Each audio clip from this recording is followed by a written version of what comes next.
তেওঁলোকৰ যেতিয়াই হাৰে তেতিয়াই তেওঁলোকে ৰেগিং ইভিএম ইত্যাদিৰ কথা কয়। যেতিয়া মানে অভিলেখ ভংগ কৰি 10 লাখ ভোটত তেওঁ যেতিয়া জিকিছিল ধুবুৰীত, তেতিয়া কিন্তু আমি কোৱা নাছিলো ৰেগিং হৈছে, আমুক হৈছে, ইভিএম বেয়া। তেতিয়া ইভিএমো ভাল, ৰেগিঙো নহয়। কিন্তু তেওঁ যেতিয়া হাৰিলে বেয়াকৈ, যেতিয়া তেওঁ হাৰিলে তেতিয়া তেওঁ এইবিলাক কৈছে। গতিকে মানুহে জানো এইটো হাঁহিছে, কিন্তু আমি হহা নাই। কাৰণ কি তানজিল আমাৰ নিজৰ ভতিজাৰ দৰে, তেওঁৰ প্ৰতি আমাৰ সদায় শুভেচ্ছা মৰম আছে। উঠি অহা ল'ৰা তেওঁ ভগৱানে মংগল কৰক, ঈশ্বৰৰ ওচৰত অন্তৰৰ পৰা প্ৰাৰ্থনা কৰিছো।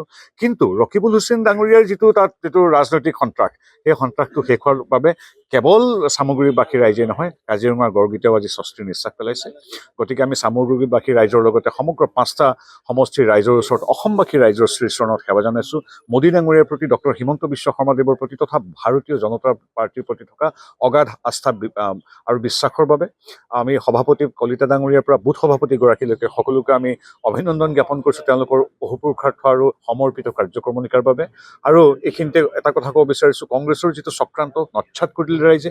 গৌৰৱ গগৈ ডাঙৰীয়াৰ দৰে এগৰাকী উচ্চ শিক্ষিত ব্যক্তিয়ে যেতিয়া চাহ জনগোষ্ঠীৰ প্ৰাৰ্থীগৰাকীক চালানী বুলি কৈছিল, চাহ জনগোষ্ঠীৰ চালানী নেকি, তেওঁক ক'বলৈ কোনে অধিকাৰ দিছে? সেই কথাটো কেৱল বিহালীত আমি এৰি থৈ অহা নাই। সেই কথাষাৰৰ বাবে তেওঁ ক্ষমা খুজিব লাগিব। তেওঁ তাত 3-4 মাহ চাহ জনগোষ্ঠীৰ প্ৰাৰ্থীজনক হৰুৱাবলৈ বহি আছিল। তেওঁ তাত থকা অৱস্থাতেই বিহালীৰ কংগ্ৰেছী প্ৰাৰ্থীগৰাকীয়ে আমাৰ অনুসূচিত জনজাতিকো অপমান কৰিছে। এছচিৰ কাৰণে কিয় ৰিজাৰ্ভ হ'ব লাগে ইত্যাদি কৈ অপমানসূচক বাক্য কৰি পিছত আকৌ ক্ষমা খুজিবলগীয়া হৈছিল। গতিকে জাত পাত সম্প্ৰদায় ভিত্তিত তেওঁলোকে ৰাজনীতি কৰি বিফল হ'ল। বিৰোধীয়ে বা যিখিনি বাওঁপন্থাৰ লোকে সদায় যে কৈ আছে যে গৌৰৱ গগৈৰ সবল নেতৃত্ব, মই ফুৰাতাৰে প্ৰাৰ্থনা জনাইছো আজিৰ দিনটোত গৌৰৱ গগৈৰ সবল নেতৃত্ব অব্যাহত থাকক। ৰিপুণ বৰাই তো 5খন আসন আনিছিল, 14খনৰ ভিতৰত 5খন আসন আনিছিল, আৰু গৌৰৱ গগৈৰ সবল নেতৃত্বত এখন 3লে পৰ্যবেক্ষিত হৈ গ'ল। আমি 11 পালোঁ, তেওঁলোকে পালে 3।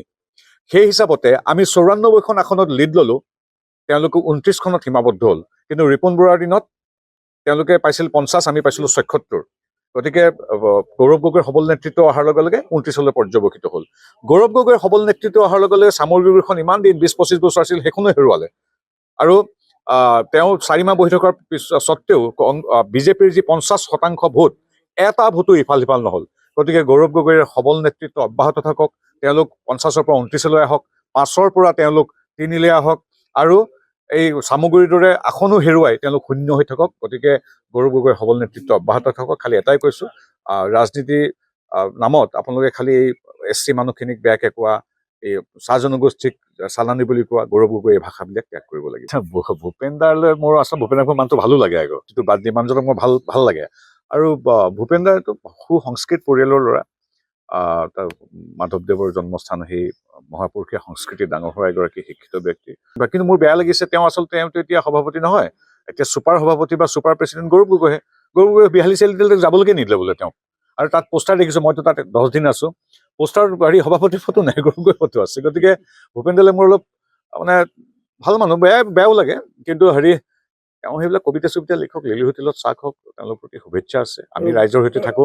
আচলতে সঁচা কথা ক'বলৈ গ'লে এই ইলেকশ্যনত গৌৰৱ গগৈ যিখিনি কথা ক'লে কাৰণেহে গৌৰৱ গগৈৰ কথা পাতি আছো আমি। আৰু গৌৰৱ গগৈ কিবা কৈ আছে যে আমি সকলো কেবিনেট, তাৰমানে তেওঁ এতিয়া নিজৰ ভুলটো স্বীকাৰ কৰি তেওঁ এনেকুৱা এটা হৰাৰ পিছতো এতিয়া তাৰমানে ডাউট হৈ যে আচলতে তেওঁলোক জিকিলে নে আমি জিকিলো। গৌৰৱ গগৈহঁতৰ যিটো মানে নাও ডুবিলেও টিঙৰ পৰা ননমা যিটো উফাই ডাং মৰা বুলি অসমীয়া শব্দটো আছে স্বভাৱ, এতিয়া মোৰ সন্দেহ হৈছে যে আচলতে তেওঁলোক জিকিলে নে আমি জিকিলো। আমি জিকিলো 11খন, তেওঁলোকে জিকিলে 3খন। তেওঁলোকে যিটো উৎপাত কৰিলে, আমি মানে এতিয়া চৰকাৰ, মোদী ডাঙৰীয়াৰ চৰকাৰ নে ৰবাৰ্ট বদ্ৰাৰ চৰকাৰ, আমি মানে পাজল হৈ যাওঁ।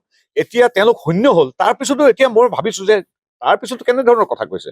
তেওঁলোকে টিভি চিভি চাই ধুনীয়াকে থাকিব লাগে। এতিয়া এনেকুৱা এটা ডিচিজন তেওঁলোকহে জিকিলে। গতিকে এই থাকক, সেইটো অহংকাৰে পতনৰ মূল। গতিকে সেই স্বভাৱ তেওঁলোকৰ অব্যাহত আছে। আৰু তেওঁলোকে কিবা ধাবাৰ কথা কৈছে, কি কৈছে, এইবিলাক কথা কৈ মুখ চুপতি মাৰিবলৈ সময় নাই। আমি হিমন্ত বিশ্ব শৰ্মাদেৱে যিখিনি ভাল কাম কৰিছে সেইখিনি কথা পতাৰ সময়। এতিয়া এগৰাকী ৰাজপুত্ৰ গৌৰৱ গগৈৰ কথা পাতি আমি আচলতে সময় নষ্ট কৰিব নাপায়। আপোনালোকে সুধিছে কাৰণে ৰাজনৈতিক ব্যক্তি হিচাপে উত্তৰ দিব লাগিব।